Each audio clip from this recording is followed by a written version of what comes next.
इस्लाम अलैकुम मोहतरम सामीन। आज का हमारा मौजू है वक्त की कदर। ये वो दौलत है जो हर इंसान को बराबर मिली है।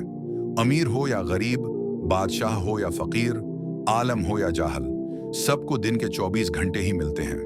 फर्क सिर्फ इतना है कि कौन उसे कैसे इस्तेमाल करता है। अल्लाह ने कुरान मजीद में सूरह अल असर में फरमाया, यानी जमाने की कसम, बेशक इंसान खसारे में है। ये आयत वक्त की कदर और उसके ज़ाया होने पर हमारे नुकसान की शदीद तनबिया है। हम में से अक्सर वक्त को फजूल कामों में गुजार देते हैं। सोशल मीडिया, लघु बातें, फजूल मजलिसें और ऐसी मसरूफियात जिनका ना दुनिया को फायदा ना आखिरत को। जरा सोचें, आपका दिन कैसे गुजरता है?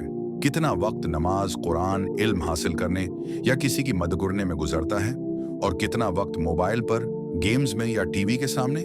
नबी करीम ने फरमाया, दो नामतें ऐसी हैं जिनके बारे में अक्सर लोग धोखा खा जाते हैं, सेहत और फरागत। फरागत यानी वक्त, ये एक अजीम नामत है, और अगर हमने उसका सही इस्तेमाल न किया तो क़यामत के दिन इसका हिसाब देना होगा। आपका हर लम्हा आपकी जिंदगी का हिस्सा है। जिंदगी लम्हा लम्हा करके खत्म हो रही है। जो वक्त गुजर गया वो वापस नहीं आएगा। कल का कोई भरोसा नहीं, इसलिए आज अभी से खुद को बदलना है। वक्त का सही इस्तेमाल शुरू करना है। हर दिन का शेड्यूल बनाएं। दिन का आगाज नमाज फज्र से करें।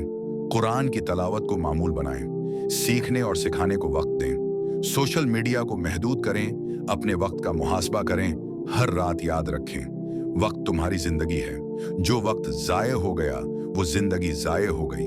अल्लाह से दुआ है कि वो हमें वक्त की कदर करने वाला, नेक कामों में मसरूफ रहने वाला और हर लम्हे को आखिरत की तैयारी में इस्तेमाल करने वाला बनाए। दोस्तों, अगर आपको ये वीडियो पसंद आई हो तो लाइक और शेयर करना न भूलें। और हाँ, हमारे चैनल इस्लामिक स्टूडियो को सब्सक्राइब करें ताकि आपको हमारी आइंदा ईमान अफरोज वीडियोस बरुकत मिलती रहें। हम आपके लिए ईमान, सुकून और रूहानी तालीमात के छोटे मगर कीमती सबक लाते रहेंगे। तब तक के लिए अल्लाह आप सबको अपने हिफ्ज व आमान में रखे। आमीन।